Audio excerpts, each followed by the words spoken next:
Hello, hello, and welcome back to Cosmic Lovers Tarot.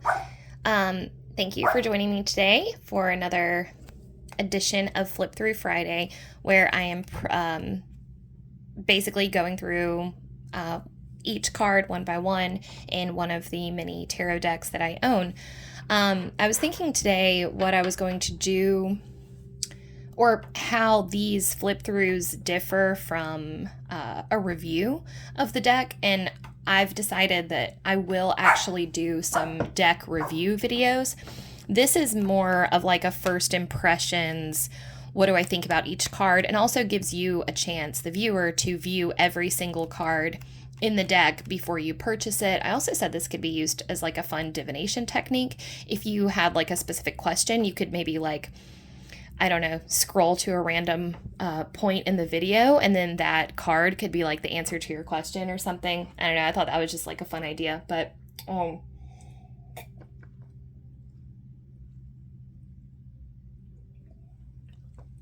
yeah. So I do also want to do some reviews of my decks, and really kind of the reviews are going to be more me talking about working with the deck. What types of questions it's best suited for. I might do like an interview spread and interview the deck and get some information, and then kind of go over like the general vibe of the deck for you. So be on the lookout for those in the future. But I'm not going to actually flip through the entire deck when I do reviews. So that way, if you like watched a review of a deck and then you wanted to go back and see, oh, what did every single card look like? There we go. We have flip throughs of all of them. So be on the lookout for deck reviews. That's not what this is, although I will be giving you some analysis. And I've noticed as I've been doing this that some of the flip throughs go very quickly and I don't have much to say, and some take a long time because I have a lot to say. I believe this one is going to be one of those that takes a long time. This is the Tarot of Spells and Potions, published by Dark Senever. I love this deck. I found it at my local bookstore, the Haunted Bookshop. Shout out to Haunted Bookshop in Mobile, Alabama. I adore this place. They have the best selection of kind of indie tarot decks and oracle decks, and lots of great magic books too. So if you live in Mobile, definitely give them a check. I've had to ban myself from going in there because I was spending way too much money. Every time I went in there, I was buying 2, 3, 4, 5 decks. And so I'm not letting myself buy any more decks until I at least finish all the flip throughs of the ones that I have now. So there will be a lot more of these coming. All right, so here we have the Tarot of Spells and Potions. Like I said, it's published by Dark Senever. It's a very nondescript box. You can see there's kind of a black and red pattern, or a black and white pattern with a little red here. Now on the back it says,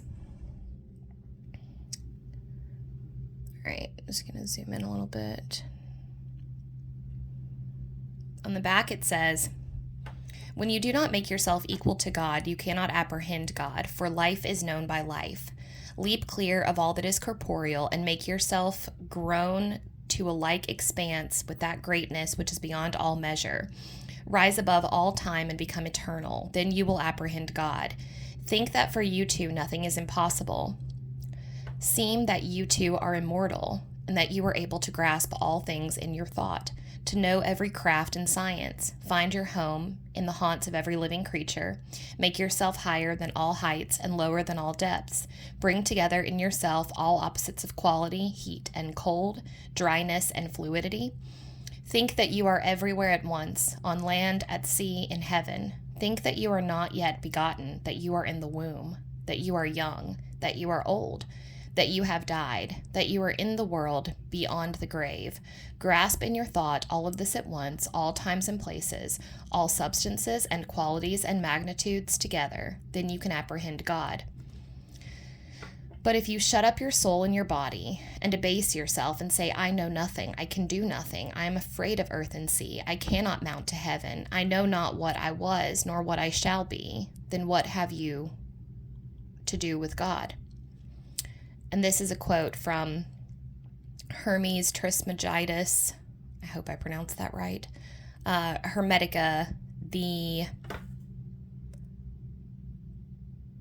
Greek? The Greek Corpus Hermeticum and the Latin Asclepius. Okay, so yeah, very, very, very powerful quote on the back. I'm gonna be honest with you, I think that's the first time I actually read that all the way through. So yay for flip throughs. The font is so small and so difficult that I think I was like, oh, I'll read that later, and then I never got around to it. But yeah, very, very powerful. I think I love that it's just a quote on the back of this, and it's not like a description of what the deck is like. So I purchased this deck totally sight unseen, aside from this cover art here. So yeah, let's just get into it. This deck is wild. Now again, this is not a first impressions video because I have had this deck for a little bit. I've worked with it, but I'm going to do my best to just give impressions of this and not like a full review. All right, so here we have as you can see, it's just a very standard box. It just flips open like this. I'll go ahead and pull the cards out. You can see them. They are very soft, the cards are. This is the artwork on the back of the cards. Let me get cozy here. This is the artwork on the back of the cards. So a lot going on, a lot. You can tell right away it's very witchy. Obviously, there's pumpkins, there's stars, there's broomsticks. Broomsticks are really prominent. There's moons. There's a little witch hat right there. There's a skull down there. There's like a crown in there. There's even like I guess that's not the triple moon goddess. There's a chalice. There's a candle. There is spiders. There's a lot going on. We'll get into that in just a second because I want to show you the guidebook. So on the cover of the guidebook, it's the front, it says Divinatory Instruction Manual for Tarot of Spells and Potions. And again, we have another quote from Hermes. As above, so below, as within, so without, as the universe, so the soul. This says Anno MMXXI, which I guess is the year 2021. So it came out in 2021. Yep, it says that on the back. The guidebook is very, very simple. We have a table of contents here. And then the descriptions are very, very short. See, so for the full, it says happiness, freedom, inspiration, readiness to explore new paths. The starry sky beckons with its vast expanses. Dreams are calling on the way. Courage and self-confidence can motivate you to move on. Enlist the support of your friends and pack your bags. Good luck awaits you. This guidebook does a good job of giving you kind of an overview of the symbols. Like you can see here, woman, mother, goddess for the empress, but also they give you like actionable statements as well. Okay, so this is just the major arcana. We go through to wands. Like I said, very, very short guidebook. Just very to the point. Some of the descriptions are a little bit more to the point. Some of them are a little bit more vague. There's also 2 bonus cards in the deck. We'll get to those at the end. And then they have just the guidebook in other languages. That's all. Let's see if there's anything else. Oh, they give you, I love that they do this, but I'm like, it would never be enough page for notes for me. But they give you little notes at the end. Oh, this is interesting. Okay, I've never read this, so we're going to read this together real quick. I didn't even know this was here. So yay for flip throughs. We would like to share with you some thoughts regarding our dreams, values, and shed light on the direction we are evolving. It is evident that world production in the field of tarot these days is leaning towards soulless copying and printing for the mass market. Cards are losing not only their uniqueness, but an essential internal mystery as well. So our main intent is to preserve and spread further this fragile magic spirit that about to dissolve.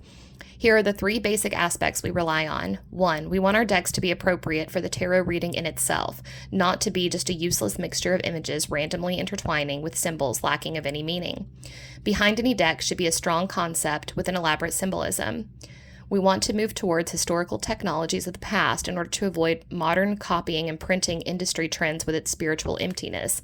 Thus, we are willing to maximize the usage of natural materials and ingredients, handcrafts, so one can perceive the very soul of our creations, rather than cold-blooded calculation of a merchant. We want to create decks that will only grow in value over time, so we guarantee you that we are always ready to redeem your deck at the recommended price with the addition of 5% for each year from the date of publication. In any condition, full set only. Wow, that's crazy. I love that. So they put a little like intention statement at the end of their guidebook. Very, very cool. All right, so without further ado, let's get into the cards. All right. We start off with the Fool, looking very Harley Quinn. That's 100% what I get from this one. Spoiler alert, by the way, this entire deck is made up of feminine presenting characters. So I don't know how they identify on the gender spectrum, but they all look feminine. This is the Magician.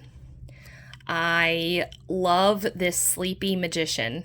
There's this quality to this card that feels very like lazy manifesting, you know? It's just like, yeah, I've got this shit. Like, it's almost like the magician's taking a day off, you know? And we do still have, of course, all of our elements presented here. We've got a pentacle, we have a sword, we have, where's the wand? Well, I guess maybe that, or am I losing my mind? Oh, there's the cup. Okay, so yeah, I guess that's the wand. So we've got wand, cup, pentacle, sword, all represented. But yeah, I love this. I love this cozy magician. Love it. Now, this is technically the High Priestess, but they actually have her listed as the Night Priestess in the guidebook. And obviously there is a typo here, but I love that because it's like the Height Priestess. I don't know. We have some elements from the classic Rider-Waite here. We have the B and J in these columns. We also have pomegranates. We also have her triple moon crown here. We have her cross from the original. This is an amazing High Priestess card. Why this makes me think of like a superhero, you know, like Catwoman or something. And she's, you know, the High Priestess is this very stoic kind of, I've got this, you know, kind of badass bitch energy about her. But one of the reasons that I think we all get so addicted to getting different decks and looking at the different ways that cards are presented is because seeing the nuances of a character, it's like when you fall in love with a particular character and then you can't wait to read the sequel and see like what they go on to do, or, you know, you get it and you get to see more aspects of their character, or like when you get to learn a character's backstory, somebody that you loved. Well, or anytime you get into a story and you like to see the characters in different settings. That's how I feel about seeing the characters from the tarot represented in different decks, is like, wow, I love this High Priestess because, you know, she almost looks like she's in over her head a little bit. Like she's kind of gazing into her own mysteries, her own inner world, but she's like, like it's almost like she's like, I wish I wasn't magical, you know, like just for a minute, I just want to be normal. Or at least that's the vibe I get. Okay, so the Empress, again, got a lot of just kind of sweet-natured, domestic energy flowing from this card. I feel like she's a mom and all of her kids are at school and she's like so happy that she has the house to herself right now.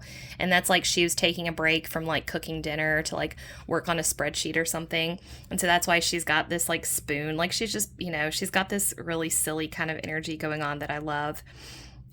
We have the Celestial Diadem here, which is something from the Rider-Waite that has shown back up, and the this feminine symbol here.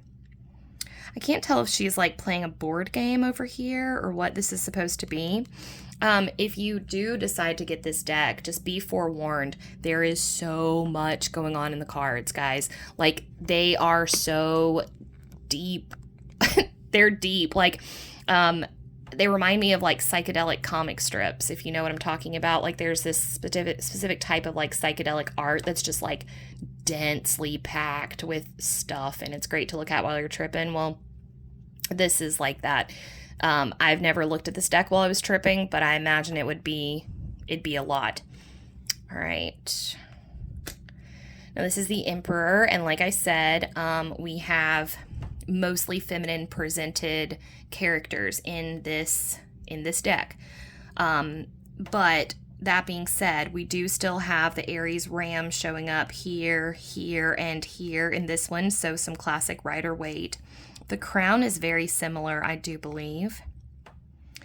But yeah, the whole deck has this feel of kind of like everything is very cozy and witchy, kind of like yeah, you'll see very, very witchy, like the little bats and the spider webs. And I love this little detail down here of the keys.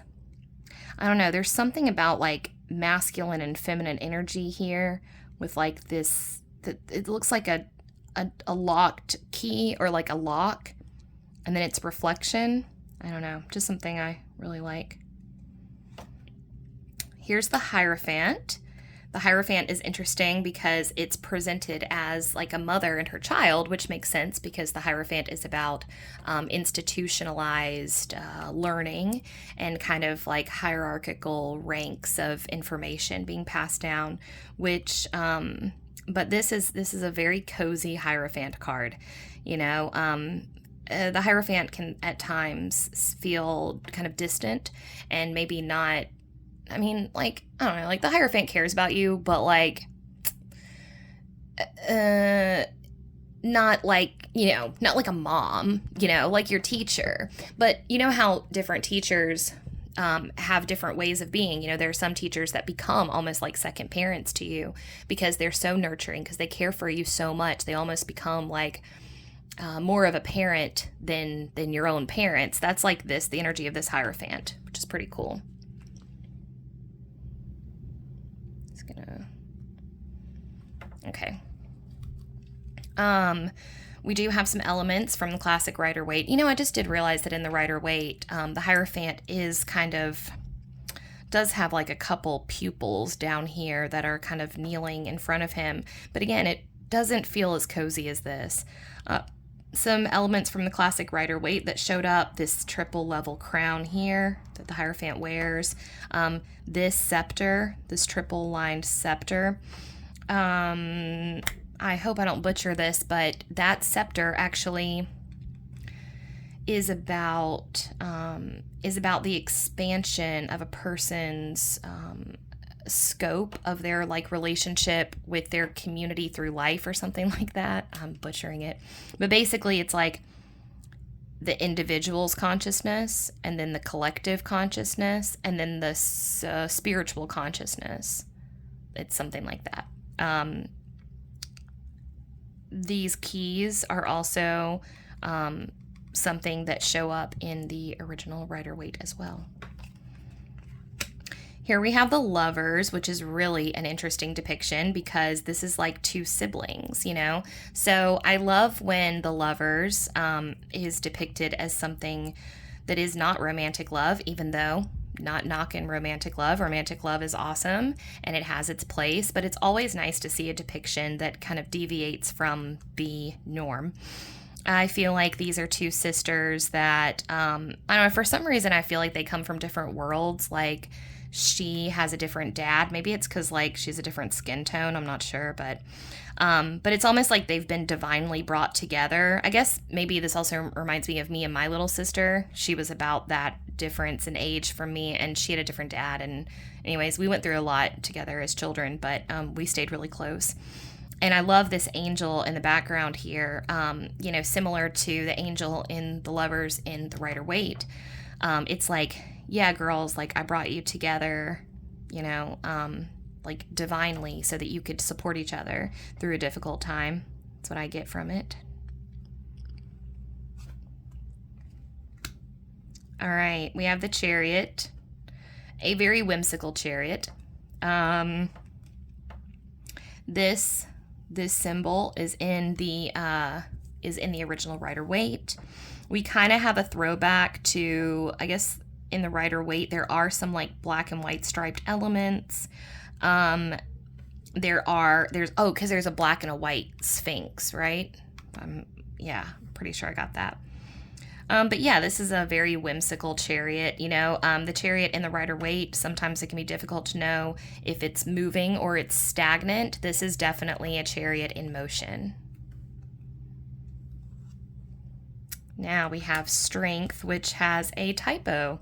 So it says strength. But I actually like that. I like the typos. I think it gives it character. And hey, you never know, and if you read tarot, if you know kind of thing.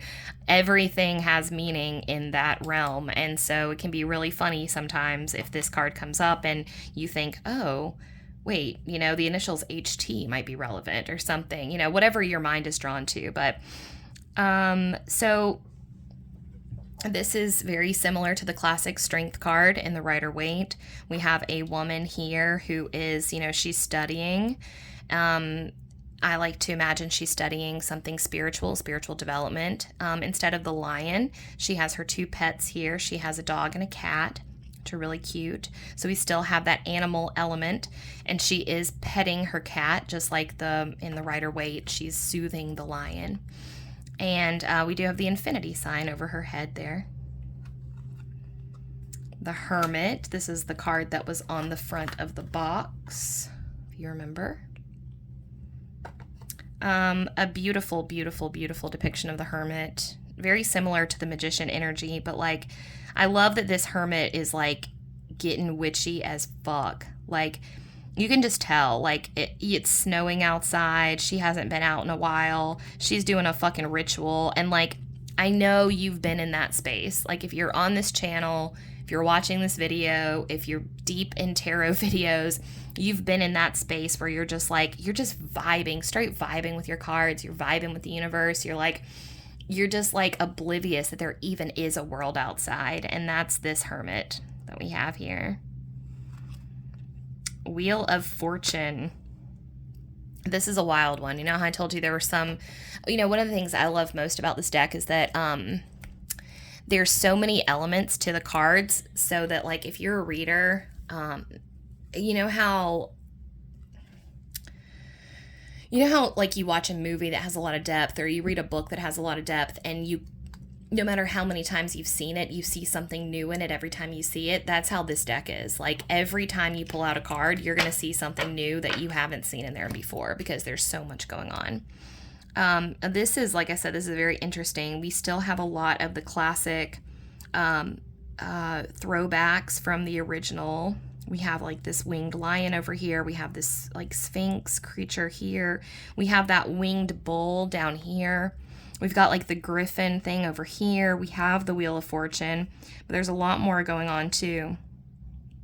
We even have elements from the strength card as she's like, kind of caressing this animal. Here's Justice. And doesn't that look like the Sorting Hat from Harry Potter?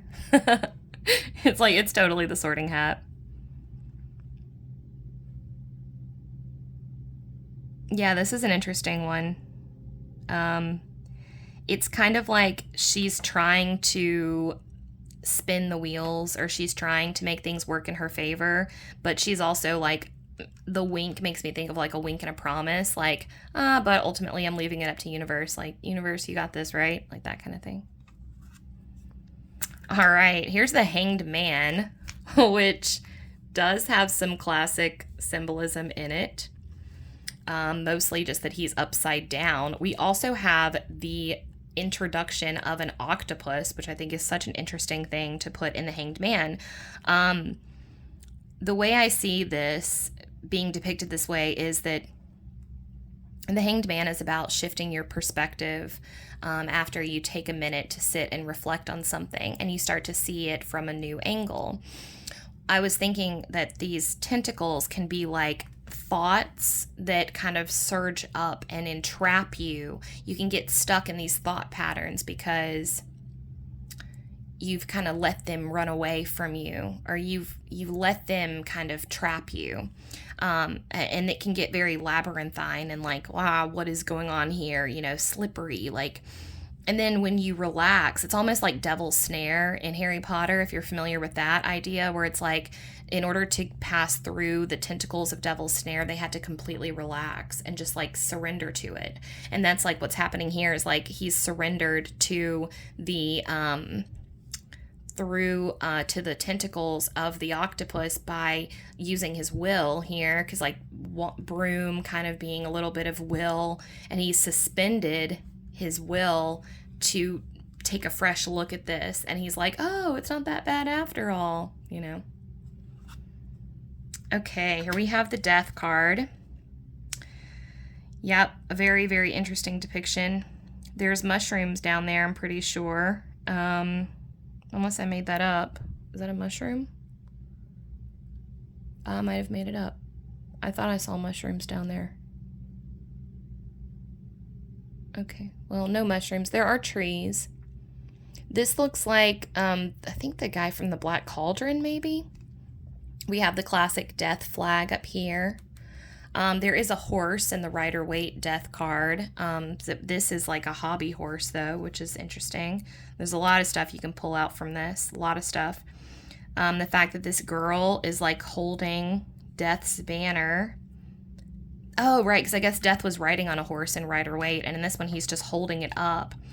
The fact that this whole thing seems very childlike. There's a lot of putrid elements down here. Vomit, it looks like to me.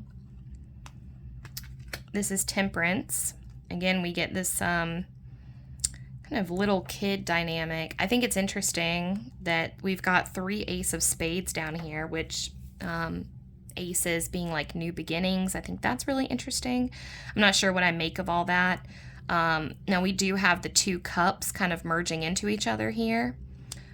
This cup is spilling here. This cup is spilling there. That's an element from Rider-Waite.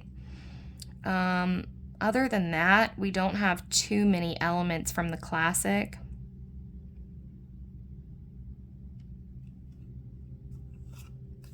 And this is the Devil. The Devil doesn't have a head in this one. And the participants are not enchained. I think these grapes are very significant and very interesting. I think it's interesting that they actually have the Devil's head. I see. Like maybe they are, I don't know, it gives me like Frankenstein vibes, like they're creating him, or they have created him, or they're destroying him. This is definitely one of the least powerful devil cards I've seen depicted. Here's the Tower, and I gotta say, this girl is so hot. This is definitely like the hottest depiction of the Tower I've ever seen.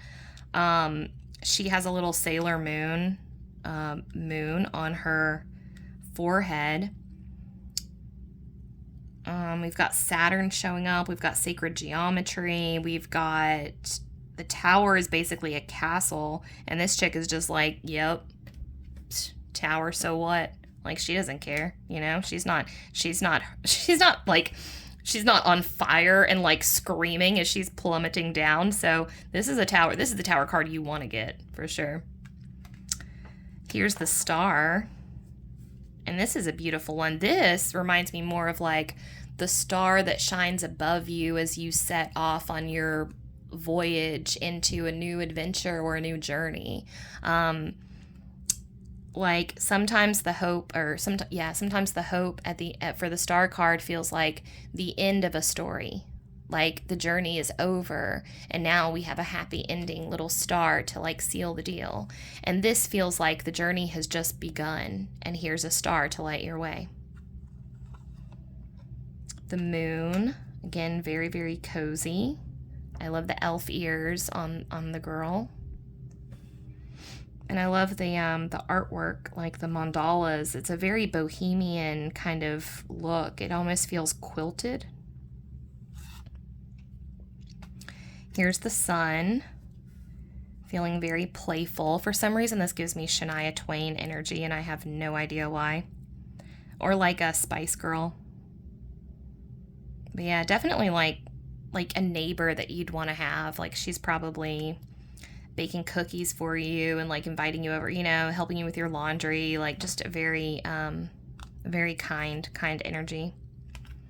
Now here's Judgment. Now, Judgment, we have this cross here, which I'm pretty sure is in the original Judgment card. We have the angel wings. But this is like a very kind and cozy Judgment. This is like, hey mom, I made a mistake today. I really messed something up. And mom is like, it's okay.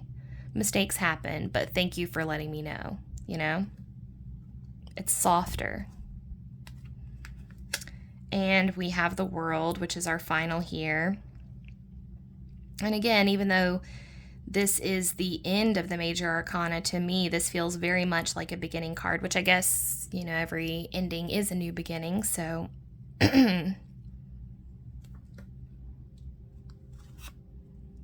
Ace of Wands, this rocket ship. There's an alien here, over here. Lots of fun, bursting, enthusiastic energy in this one. Two of Wands, which looks very Chucky-like, right? Just feels like Chucky to me. And there's a cat up there. Three of Wands, which is pretty seductive, a little bit seductive. Very bold. You definitely get that sense of like, I'm stepping out, Three of Wands being about expansion and like getting bigger, that's definitely somebody kind of coming into their own. We have another cat at the top. Four of Wands. It reminds me of Beauty and the Beast for some reason. Do you remember that scene in Beauty and the Beast when her father, Belle's father, gets like trapped by that thing that was like a stagecoach, but then it turned into like a trap, and it had these long spindly black legs, and it like scuttled away. Anyways, that is what that reminded me of. We've got mushrooms down here.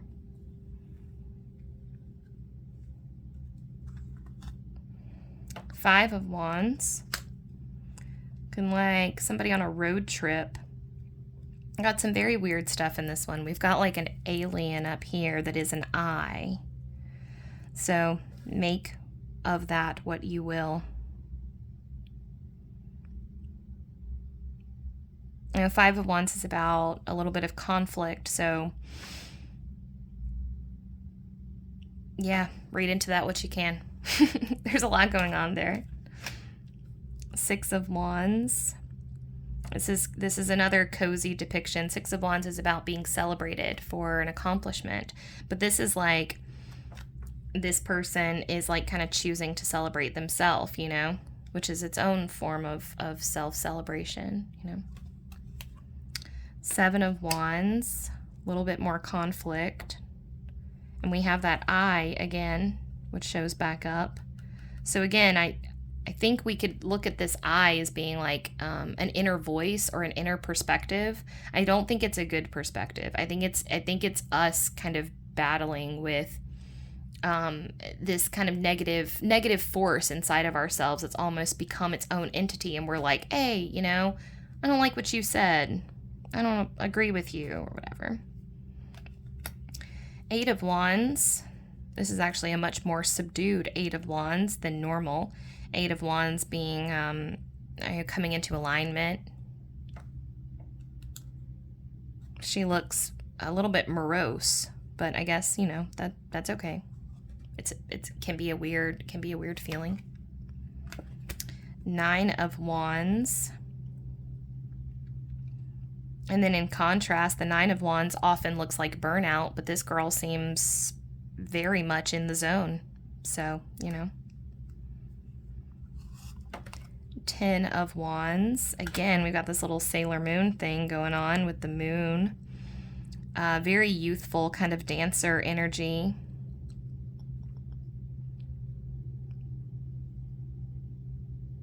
Yeah, Ten of Wands often looks like burnout as well, kind of taking on too much. And yet, Actually, she doesn't look like she's carrying it that well, does she?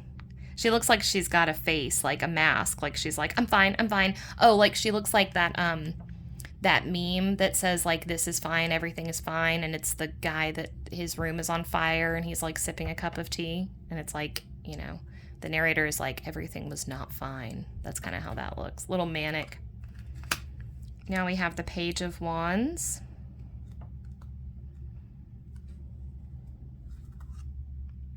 The Knight of Wands with an elephant, which is a very, very interesting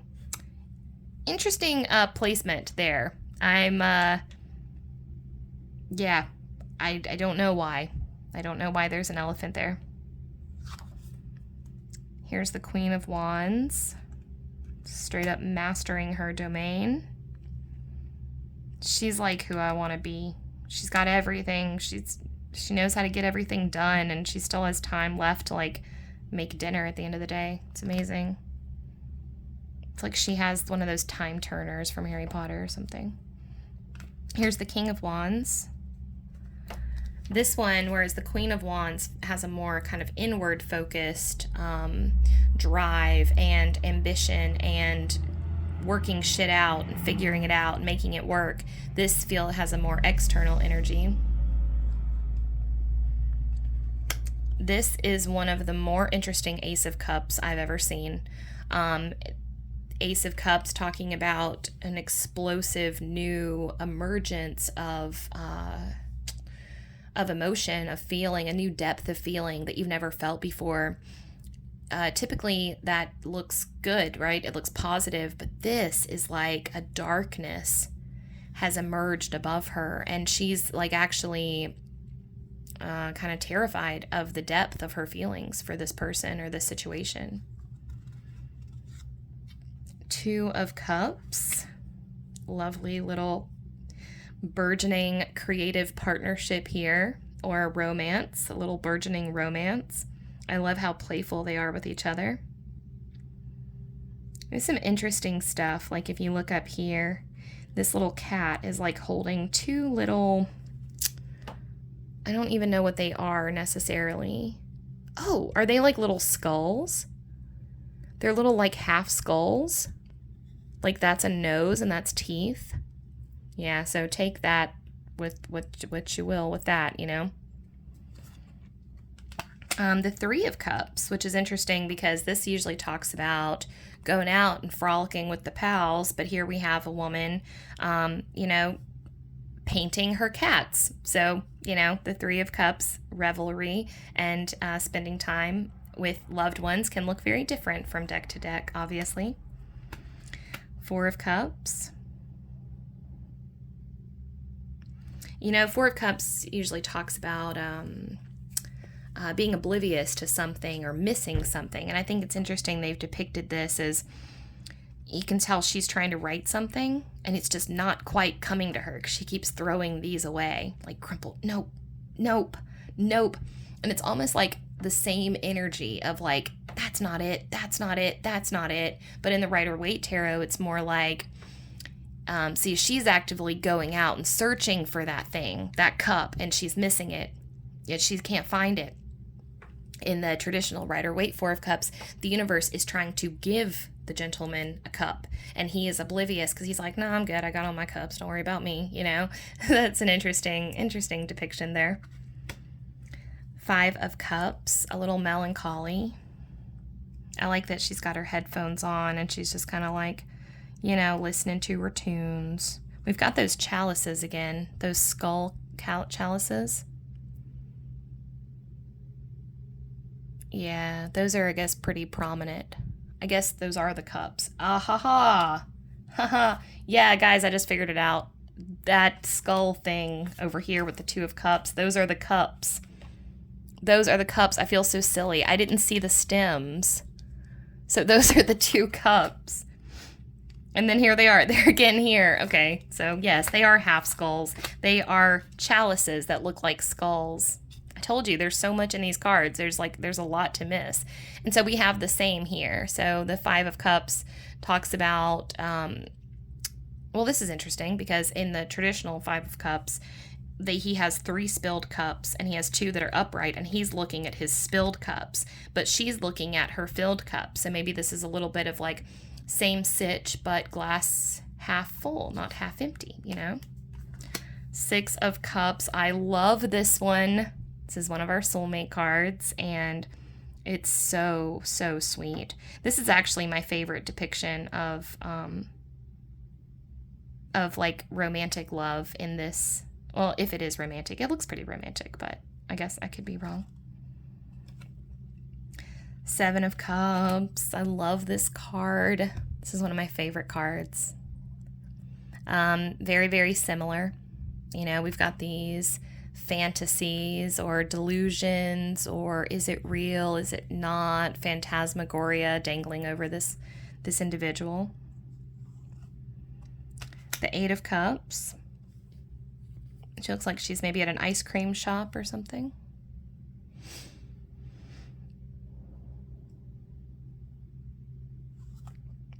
9 of Cups. There's some mushrooms here.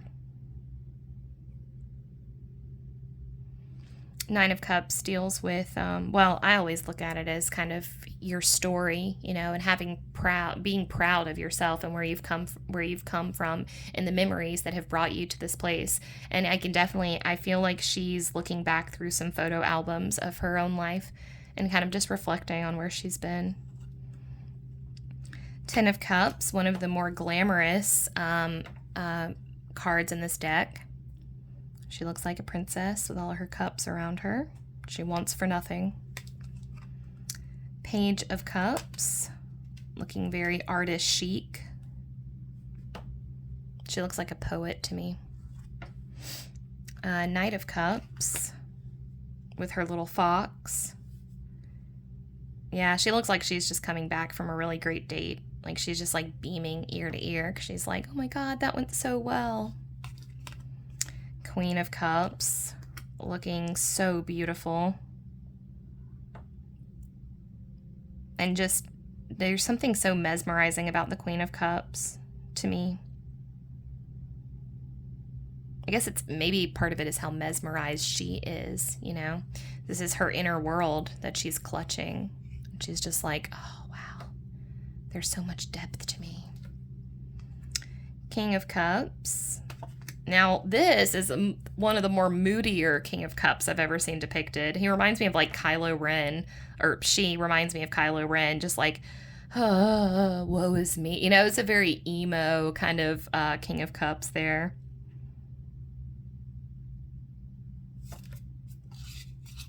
Okay, Ace of Swords. Some very student vibes here. 2 of Swords.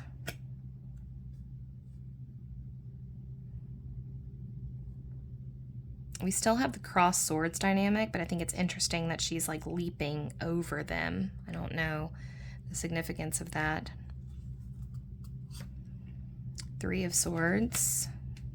This is definitely a person who is in the stages of heartbreak, right? But looks like she's moving through it, you know? So this is one of the better depictions of the 3 of Swords that I've seen. Of course, we still do have the classic 3 of Swords up here, or 3 swords impaling a heart up there. The 4 of Swords, very, very similar. She's got her 3 swords hanging over her, her 1 sword down here. She's laying there kind of, you know, she spilled some wine. She's just like, this is a whole mood, you know? This is just when you're like, I'm checking out. Like, I'm not gonna think about that. I'm just not, you know, I'm over it. It's still there. I'll deal with that tomorrow, you know? Just file that away for another day kind of thing. 5 of Swords. This has a wariness to it. Like she's trying to puzzle over something. Yeah, like 5 of Swords can talk a little bit about trickery or deceit, and I feel like she's trying to figure out what happened with someone or some type of situation. 6 of Swords.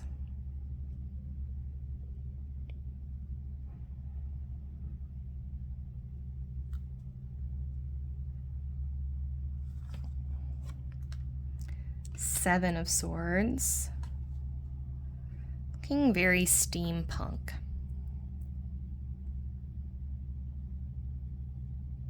Again, with a really big hat that kind of looks like the sorting hat from Harry Potter. See what I mean? How much detail there is? Like, you can get lost in these cards, guys. I really want to take some psychedelics and then do a reading with these cards. Probably just for myself. I don't think I would actually, do that. Eight of Swords. Definitely some energy. I like that she's moving on this bubble. I think that's significant. And I like that the swords are in the bubbles. That is also probably significant. Eight of Swords being about moving on, right? So there's some energy here, or there's some significance to the imagery of like choosing to move on or something like that. Nine of Swords, heartache, as evidenced by the tear and the cat and the grief clothing. She is definitely in her feels. 10 of Swords. Now, I love, love, love, love, love this 10 of Swords, because 10 of Swords is typically a figure that is impaled by the swords. It's the end of a cycle. You cannot go any further with this thought. This is it for you. This person is making something. Like, she's been impaled, and then she stood back up and she was like, nope, I'm taking charge of this situation. So I love this one. It's just more active than your traditional. Now we have the Page.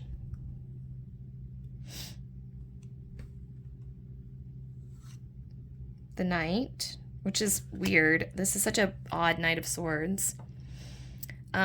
This is like, I don't know, maybe it has like some like greeting energy, but it looks so bubbly and light. It looks like a Cups card would look.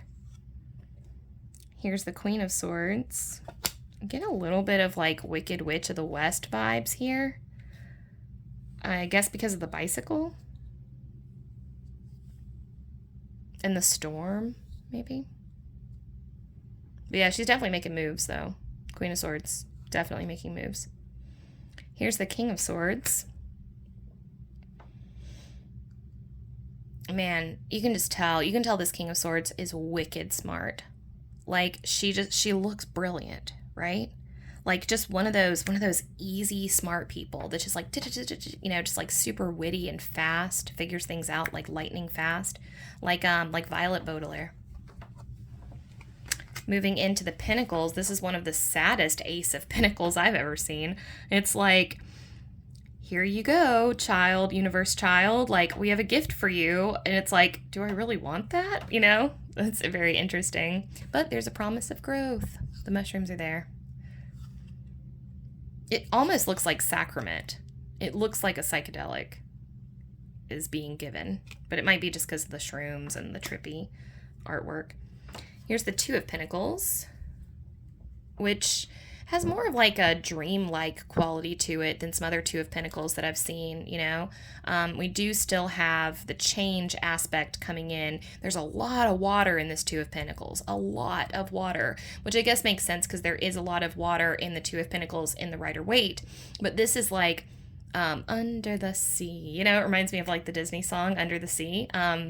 It also reminds me of just Ariel in general, and like, again, being more in the fantasizing stage of the Two of Pentacles energy as opposed to the planning stage of the Two of Pentacles energy, which are two, very distinctly different energies. Also, I got like a little Pisces reference here with the two fish. Three of Pentacles. Now, this is fun. This is like some siblings who are like working together to craft something up in the kitchen. Now, the Three of Pentacles talks about work, but I think it's funny we have this trio of pentacles up here is very similar to the Rider-Waite. But what's interesting is like in the Rider-Waite tarot, it's like one person and he's like making something, and then some other people are observing what he's making. And it's like it can mean a little bit of oversight or like reporting to management.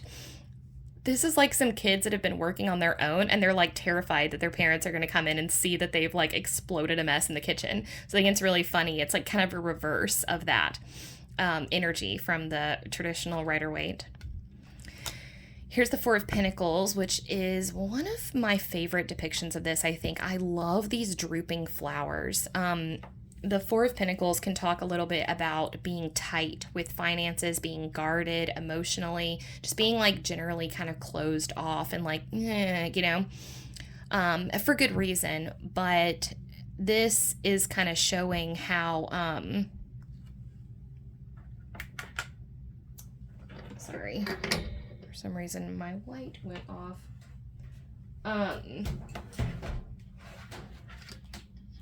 So this is kind of showing how, okay, I think I got it. Hold on. Sorry.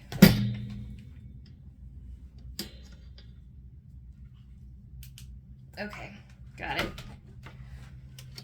So this is showing how being like that and being, being scared of expanding, it's like that thing about loving with a closed fist versus an open palm. Like when you can unclench your fists and relax, you allow more growth. And so I think these flowers are like wilting here because they're not being allowed to grow.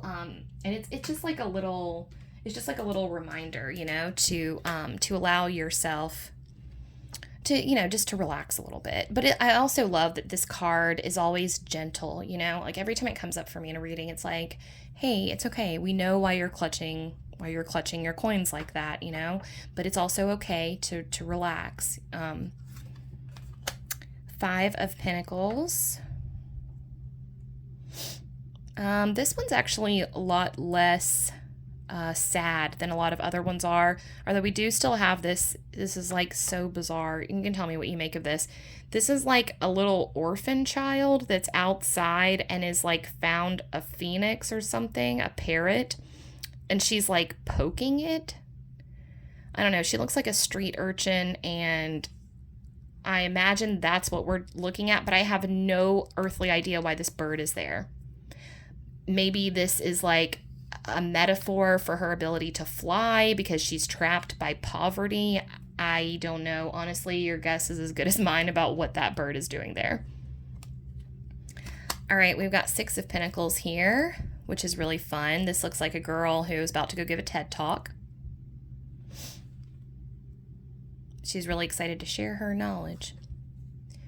Seven of Pentacles. We've got like a little whoops-a-daisy energy here, which is odd because the Seven of Pentacles is actually, generally speaking, a more kind of monotonous energy card overall, but it's like, whoop, it's a totally different energy from typical Seven of Pentacles, which is fun. Eight of Pentacles, reaching for the goal, working towards the prize. This makes perfect sense, we're heading in the right direction.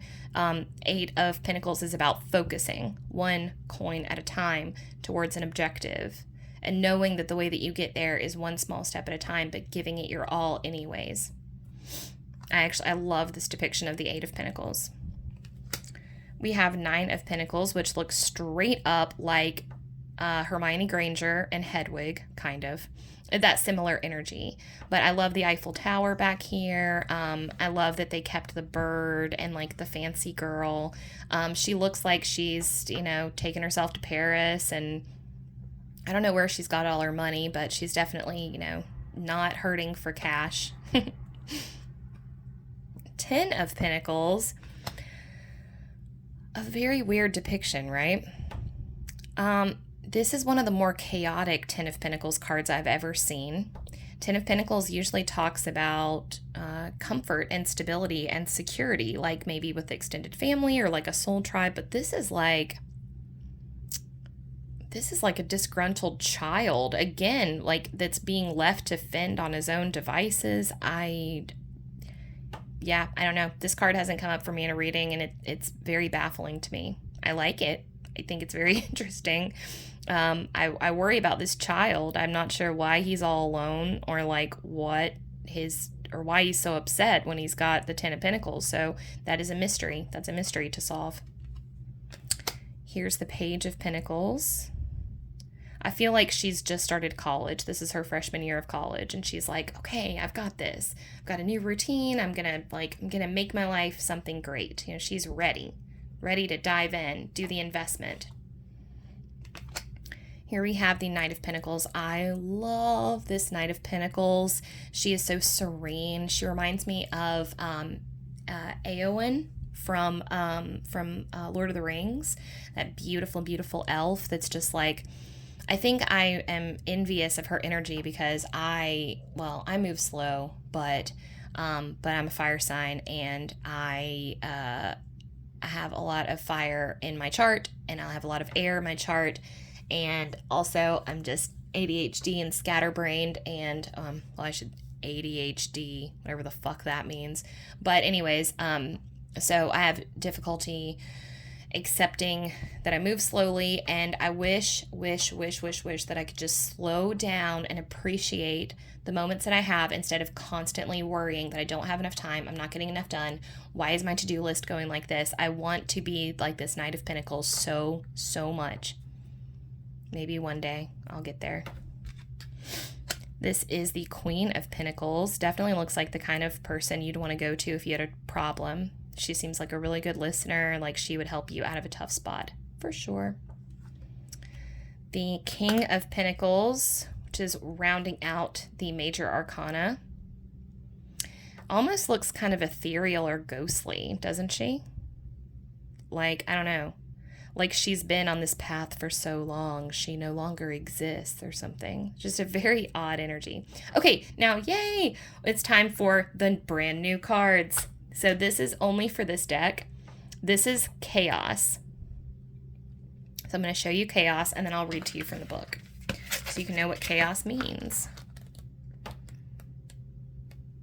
All right, Chaos. Learn to be calm in times of chaos, and you can overcome any difficulties. Your strength is in your calmness. The universe will put things in order on its own. It knows how best. So this would be, if this came up in a reading, this would be a signifier to like relax and surrender, right? And then this one is strategy. You have chosen a strategy and stick to it. Your choice is correct. Follow the rules and act according to the plan. Success awaits you. Add a little discipline. So the way I like to think of these two cards is the moon phases. Chaos means surrender to the flow, act like the full moon. Strategy means act like the new moon. Take initiative. Show up. Do the thing, right? So those are those two cards. I love them. I love this deck. I love this deck so much. And I hope you enjoyed the flip through. If there's any decks that you'd particularly like to see me do, feel free to let me know. I'm trying to do this every Friday. I've got a lot of decks to work through. If you were curious, this is the crystal that lives with this. I have a crystal that lives with every single one of my decks. So they each get their own little crystal in their own bag. And Spells and Potions has this. I want to say this is fluorite, but I'm not the best at remembering. And this is its bag. It lives in this bag that I've had for a million years. I've had I think 3 or 4 different tarot decks in this bag over the years. So it is going back in its home, and that is all that I have for you guys today. Thank you so much for tuning in with me. If you liked the video, please give it a like. And if you would like to subscribe, I would love that. If you have any comments, you can leave them down below. I'd love to chat with you about anything tarot or life related. And other than that, I will just see you next time. Bye.